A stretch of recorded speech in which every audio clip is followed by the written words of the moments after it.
run a small computer repair shop in South Florida, and today we're going to be working on a dv6000, one of the newer one. Well, I don't know if it's newer, but it's newer, I guess. Had Vista originally installed on it.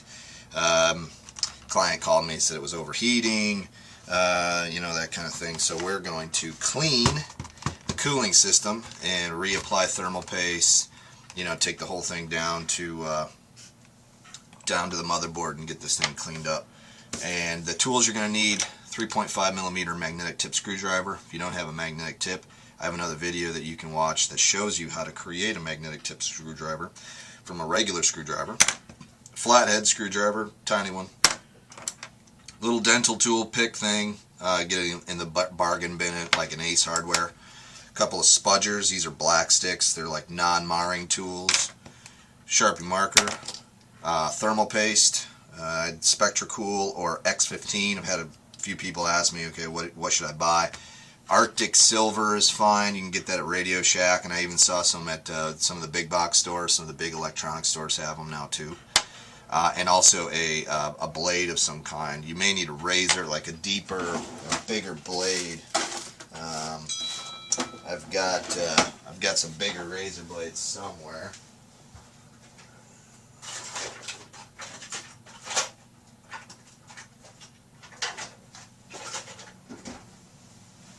Something like this would probably be better than a little X-Acto like that, and we're going to use that to scrape off the hardened thermal paste off of the cooling system, and then a can of compressed air to blow all the dust out. And that should do it. I also have one of these little bins. I make these on my own. This is this has got little labels in there that say, I have another one that has actual label maker labels on there: CD, battery tray, bottom tray, keyboard, LCD, hinges, hard drive. That keeps my screws organized. I saw a post on a forum that someone used bottle caps, and they labeled each bottle cap and they glued it to a piece of you know, plastic or something, and that looked like that could work too. The reason I kind of like this is because I can close the lid, and then, you know, if I'm waiting for parts or something, close the lid, it's not going to, you know, dump on you and lose screws. Anyhow, let's get started. First thing we do, pull the power, remove the battery, set it aside, grab our 3.5mm screwdriver and start removing every screw that we can see.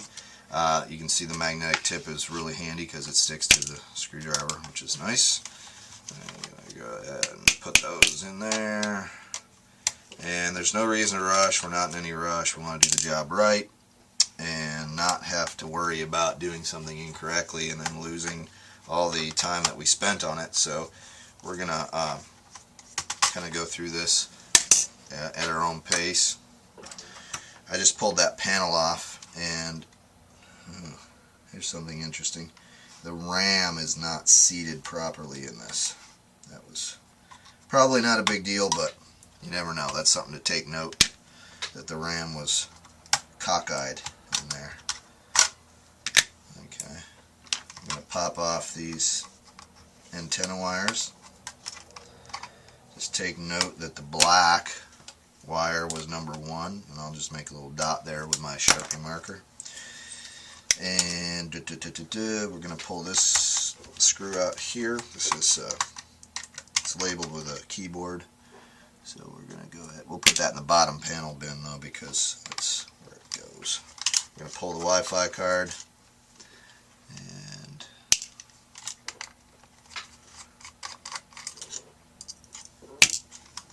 pop that out.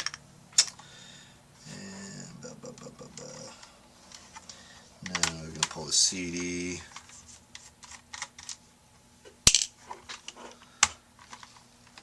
Out if we can. Use our spudger to use a little leverage. Try not to pop the bezel off if possible. There we go.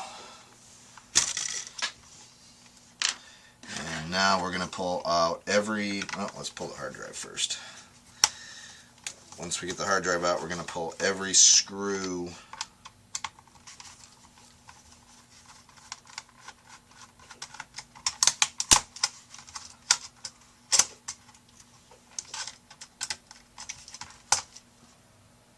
every screw out of the bottom panel of this thing.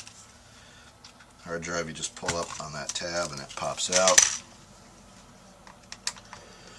Screw underneath. And that hard drive tray. Alright, so let's go around the outside edge and just pull every screw out that we can find. And when I say every screw, if you can see the screw and you can get your screwdriver in there, you need to pull it out. It isn't an option, you got to do it, because you're going to need to get all the way down to the motherboard on this thing, and you can't do that without pulling the whole thing apart. So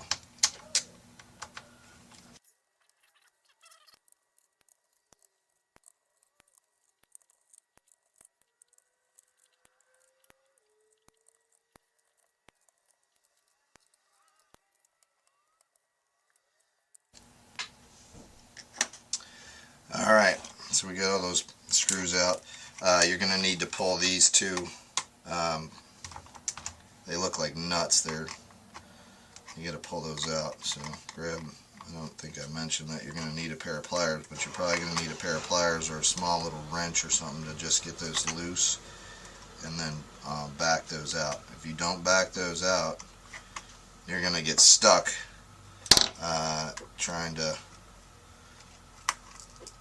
to pull these out, and they look like this when you get them out. And once you loosen them up, I just use my screwdriver and stick it down in there, and it kind of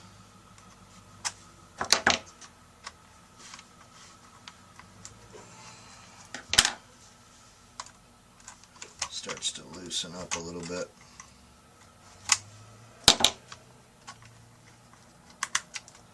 And it pops out. Okay, so we got those out. There's another set for the Wi-Fi card. Those don't need to come out. Okay, for whatever reason, those don't go all the way through to the motherboard. They're on the motherboard, but they're not affixed to the top panel, so it's no big deal. I got one troublesome screw right here that won't come out. I'm guessing that the nut on the other side is spinning inside, so this is going to get interesting. We'll see if we can pop up this top panel without removing that screw. I don't know. Let's see. Yeah, it came up. Okay. And we're going to pop that little thing out there. And just to get this out, we're going to remove these ribbon cables. These ribbon cables are, they go all the way up underneath the keyboard. So you got your top piece off, set that aside. And now we're going to pull the keyboard. Feels like I may have missed a screw. And I did. And the screw just fell out. I don't know where that came from, but it fell out. And I did miss a screw. I always miss a screw. So that's fine.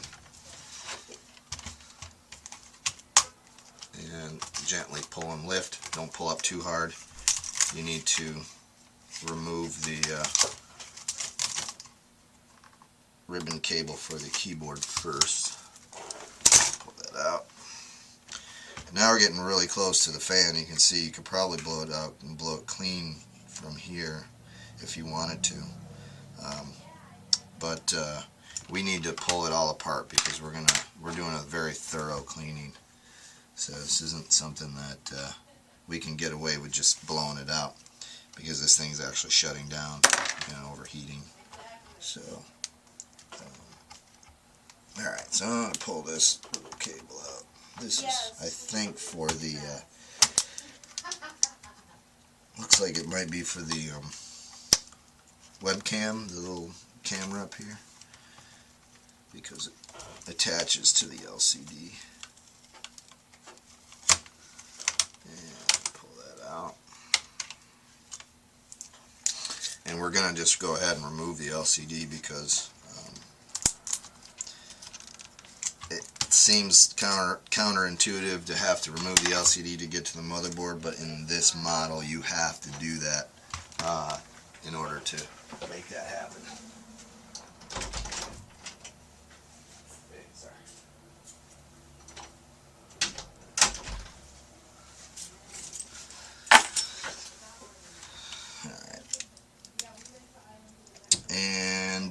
actually do have to remove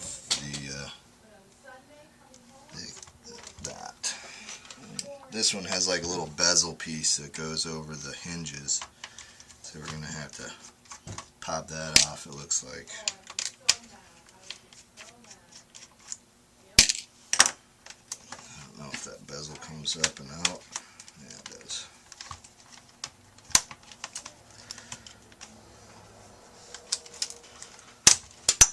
Oh, there it goes. We got it. Okay. Same with this side. Pop that bezel up.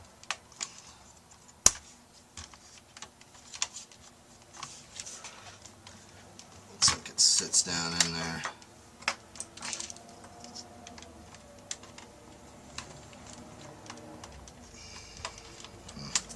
I may wait on that one and just pull the whole LCD. And then it might come up naturally.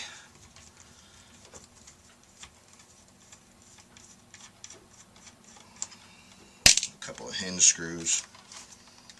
Hinge screw over here.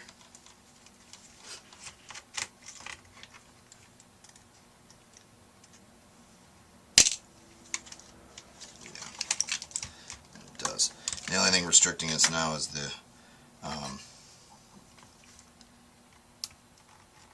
wires, the antenna wires for the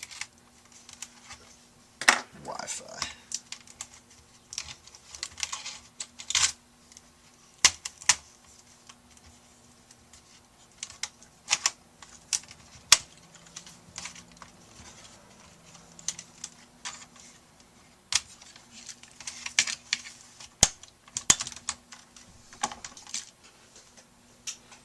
Alright, LCD's out. And now we got to pop this top panel off. A couple things you want to do before you even start removing the screws is pop the ribbon cable for the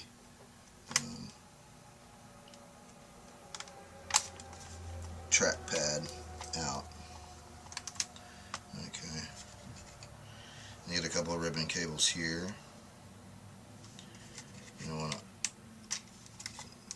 unfish those from their tethers, and then pull these screws. And I'll make a little mark there. Screw goes there, screw goes there, and screw goes there. Actually, now that I think about it, I think I gotta pop this piece off first. This trim piece comes off. It's a classic HP thing that they put there. Okay. Alright, so now let's back these out. And we're going to put those in the under keyboard bin. Pull this one out. And you got to do a little experimentation to figure out, okay, what's still connected and what's not still connected. And don't tug too hard on anything, just go at your own pace. Lift the top panel off. Alright, just for safety, we're gonna pull these ribbon cables out.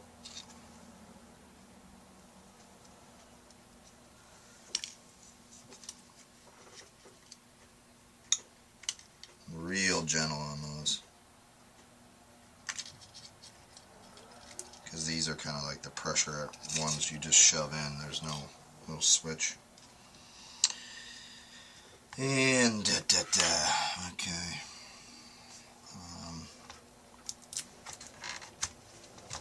Now we have to just figure out where this thing is attached. There's one screw there.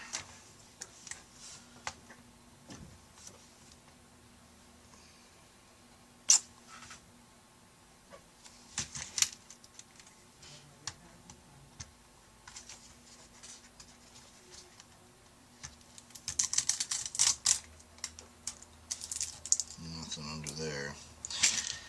Oh, and these models is something to pay attention to. Is right over here on the side where this expansion port is. You got to pull these two flat-headed screws out. You have to do this, otherwise your motherboard will not come out and you possibly will break it on the way out. So just giving you a heads up, take those out before you start getting frustrated. They don't look like they're really holding anything in. It almost looks like it's just holding that ground panel in. And that is the case, but that ground panel is actually attached to the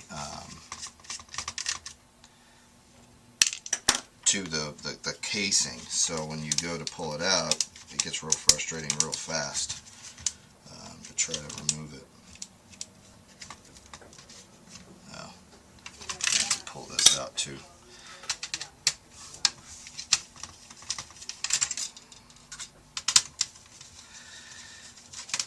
This will definitely give us some room to work.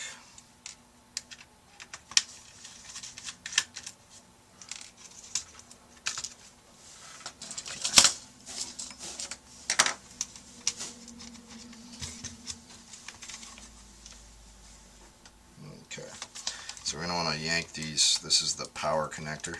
Pull that. And looks like there's a USB port over there. There's a little cable holding that USB port in. Pull that out. This is for the audio and the front panel audio. Let's see if we can kind of get this to wiggle its way out.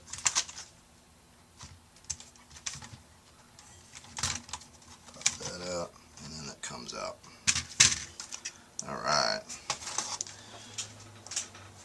Now we're cooking with gas here, so while the whole thing is mounted, what I think we're going to do is just blow it clean while it's just mounted in there. So I'm going to just blow all the dust out.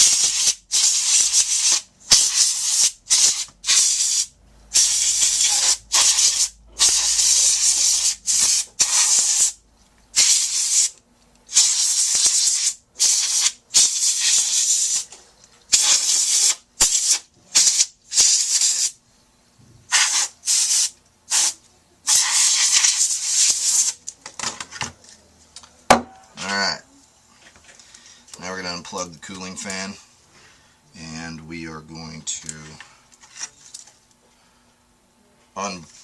unbolt the CPU cooling system.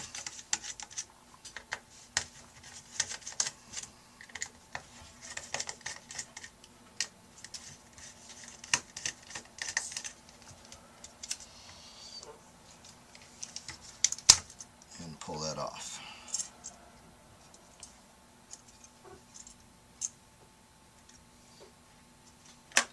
And you can see here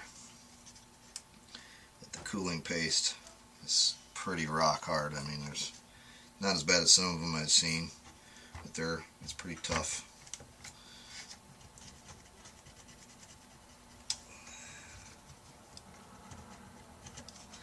I'm just using my spudger to kind of knock a lot of it loose. And then we will, I didn't mention this in the beginning, get yourself some alcohol swabs. I get those at Walgreens or whatever. You can get cotton swabs. Some people said, oh, you don't need those fancy swabs. You can buy cotton swabs, they just leave a lot behind. These tend to not leave anything behind, you know. And what I mean by that is like fibers. They don't leave fibrous, they leave a little bit. But you just don't want to take that risk when you're dealing with like a CPU or something. You just kind of want to use the right tool for the job. And they're not expensive. You can buy a whole box of these. And they're handy to have around the house. Handy to have. Clean electronics with them. If you cut yourself, you can use it as a antiseptic. Super handy. Alright, so now that we've done that, we're just going to lightly dry off And the reason why we use alcohol is because it dries. It cleans and it dries, and it's important that you don't use soap or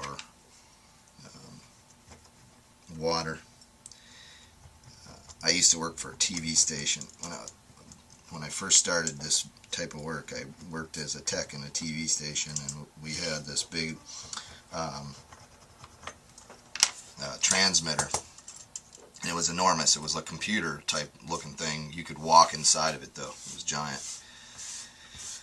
And the technician who trained me was an older guy, and you know, he came from the old school electronics, and taught me how to solder, taught me all the stuff they missed when I was paying $10,000 a year in my university. And he used to take the circuit boards out of the big transmitter, and he would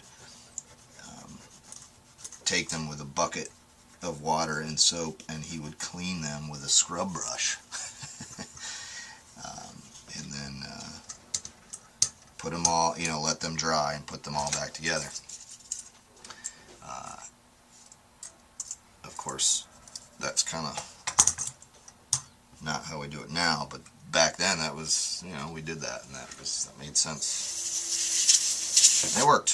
You know, he was right, it worked. I mean, it's very effective.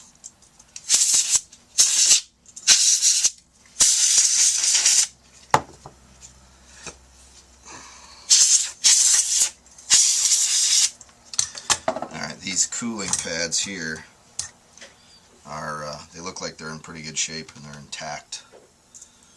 So we're going to just leave those for now. And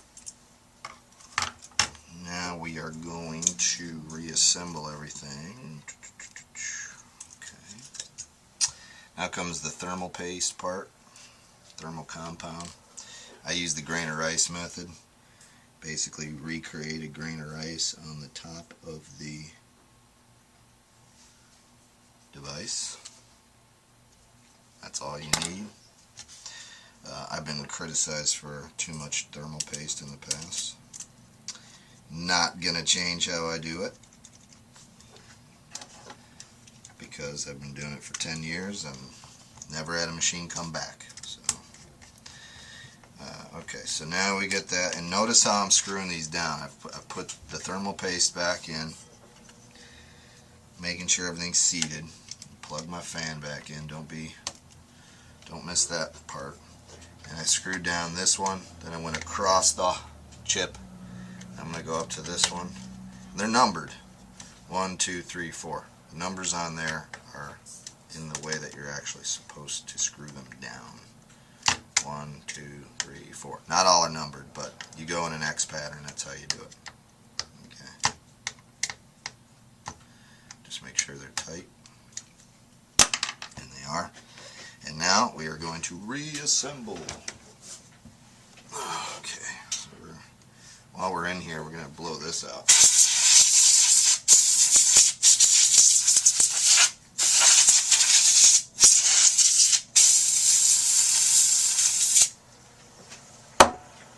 Don't forget to do that. That's pretty important, you know, while you're got this thing apart. You know, you're not going to be able to get to those little nooks and crannies again unless you take this thing all apart again. So, and okay, so we're going to go ahead and start, basically reverse the process, you know, of how we took it apart. Plug in the power, plug in this. It's a USB port thing. That looks good.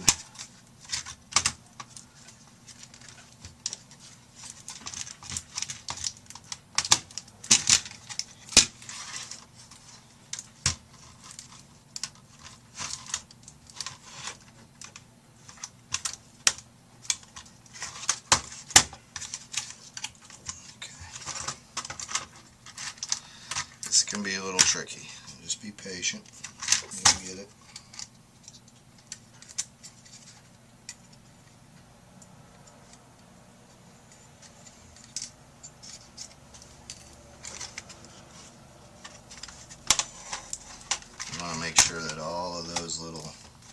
things line up down there. If you have to unplug some stuff, make that happen.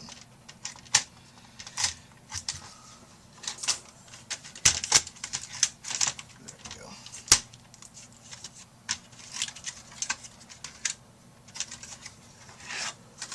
Like a puzzle.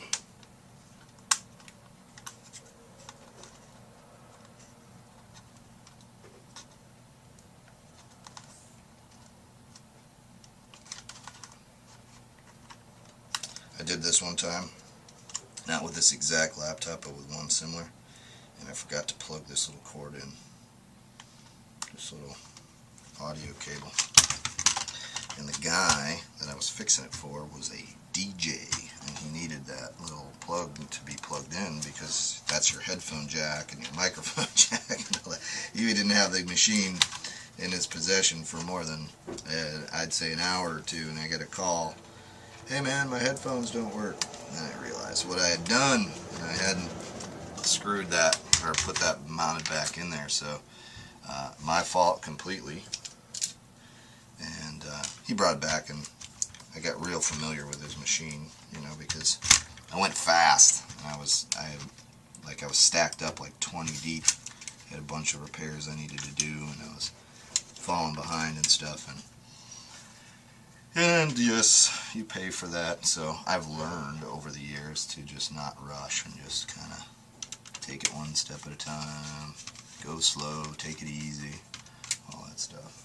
Doesn't pay to rush. It never does. You always have to go back and do it twice. So, that's my little piece of advice for you today, if you're watching this video. Don't rush, don't rush. Not worth it.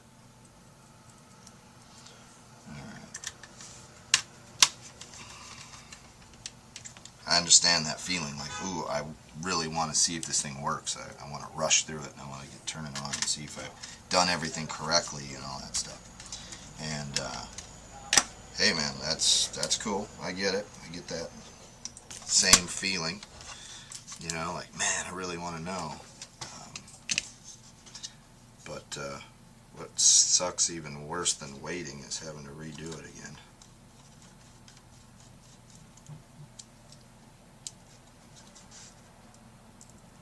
These are our little side screws.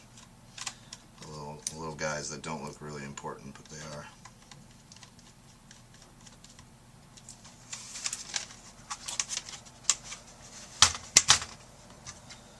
Okay. Just double checking everything here.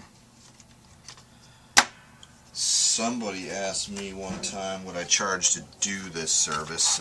This particular service is about $100, $120 or so.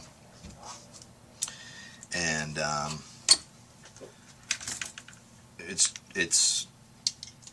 that's what you should pay in just about any shop environment, is about that price.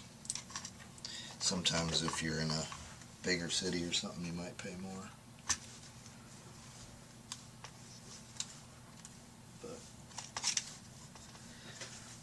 If you're doing this yourself and you're watching me do this, then kudos to you. You just saved yourself $120 and possibly the cost of replacing the machine. You know, if you look at what the cost of buying a new laptop in this caliber would be, you're looking at I don't know, $600, $700 maybe. So if you're watching this right now and you're saving yourself some money, you're either saving yourself the $100 repair charge, or you're saving yourself all the money of replacing the machine. And I say that's pretty cool. And some people have actually asked me, okay, well, what's the deal? Why are you giving away all this information for free? You know, isn't this what you do for a living? Yes, it is what I do for a living. Does this, by doing this, by, you know, making these videos, take food off of my plate or others' plate? That's a good question too. I don't think so. The kindness that's been shown to me on the internet by other people who have helped me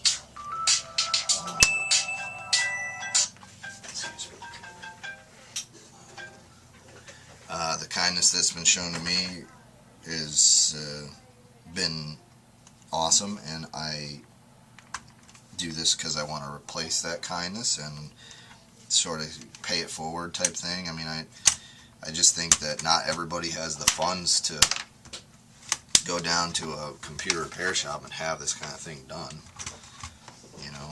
And the people that do have the money aren't looking on, you know, YouTube and trying to come up with the funds to do this, you know, or try to come up with the, you know, they've already got the money. They're going to go down and just have it done, you know. And so they're not, you know, that's not my target market, you know. My target market is the people who don't want to do this themselves. A lot of people are do-it-yourselfers, you know. Anyhow, I don't mean to get off subject. So notice I had the two little dots I used my Sharpie marker for. I immediately knew that I needed to put screws there. So that's, if I'm seeing those dots, that means that I got to put screws there. And here's another one right here. So it kind of takes the memory out of it. Like, you don't have to sit here and think about, okay, where do I need this screw and this screw and this screw. You got enough to think about, you know, when you're doing this kind of work. So where are we at? Alright, so we're here. We're going to put the LCD back on. Oh, wait a minute, no, I need that bezel piece. Don't forget your bezel piece. This little guy. Because once the LCD is on, this is not going to be easy to put back. Actually, it's impossible. You're going to take it all apart again. So, don't forget. And this snaps into place. Okay.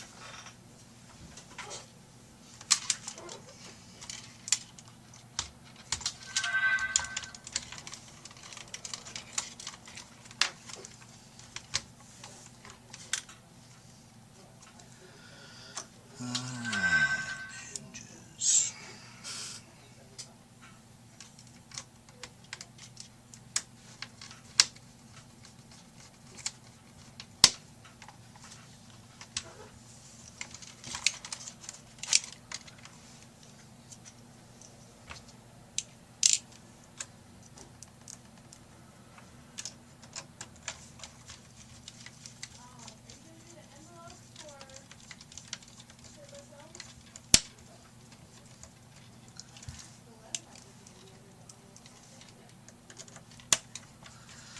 Alright, it's starting to look like a laptop again, huh?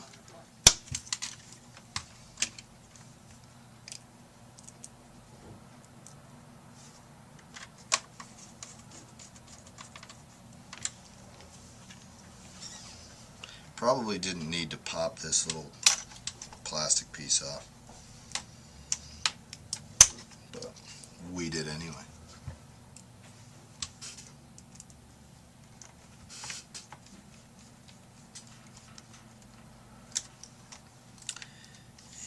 This is the LCD cable. Snap that into place, and then we need to reroute our wires.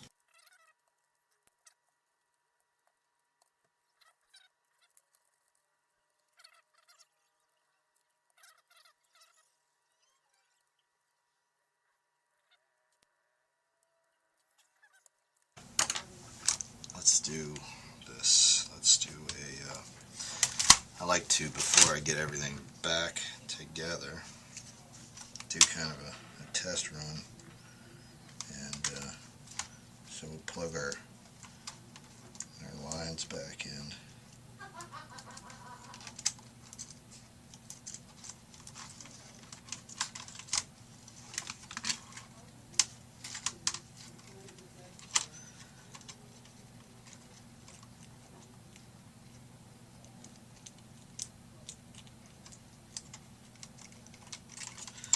Whenever you're plugging these ribbon cables in, there's a little line. Usually it's white or black, depending on the color of the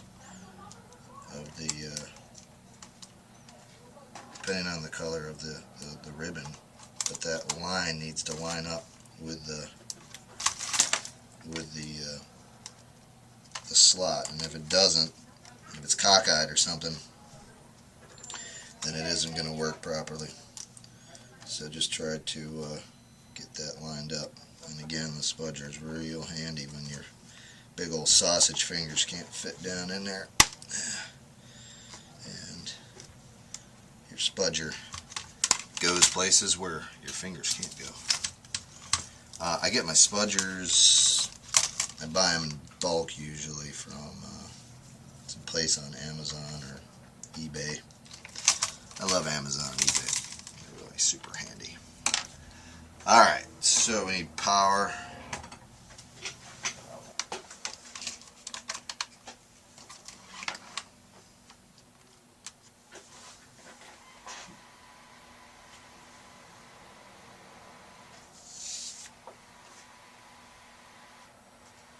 We got screen.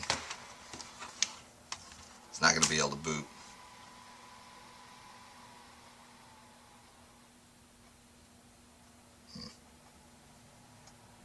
Let's put it all back together. Let's see where we're at.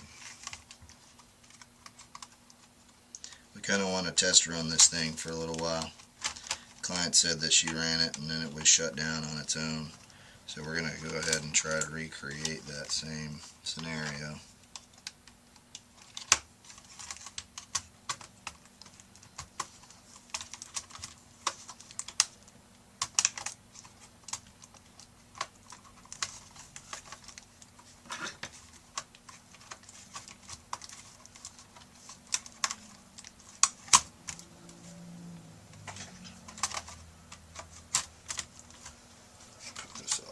Together.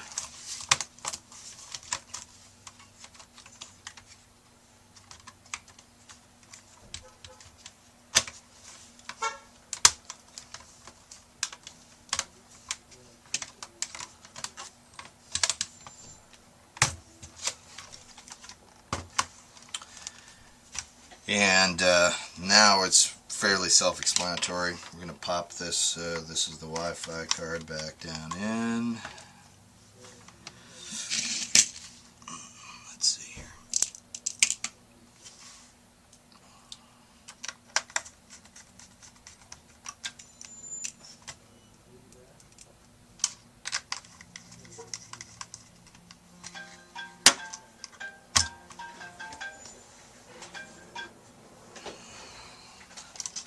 And I'm not going to make you sit through all this, but we're going to put back every screw, and then we're going to put in our hard drive again. And then we're going to boot it up and kind of figure out what's wrong, if there's anything else wrong with the machine. Fan was intermittent, so it might be a bad fan. I'm not sure. So, but we do have to kind of run it to make sure. I mean, we put it all back together, and if the fan is bad, we go back and, you know, take it all back apart and put a new fan in it. So anyhow, thank you for watching. If you're a computer tech, aspiring computer tech, somebody that likes technology or is thinking about getting into this industry, you should probably subscribe to my feed because I post quite a few of these types of things. And I also like to surf, and I also live near the coast, so we do some videos on that kind of thing too. But anyhow, thank you so much for watching. I really appreciate it, and please subscribe.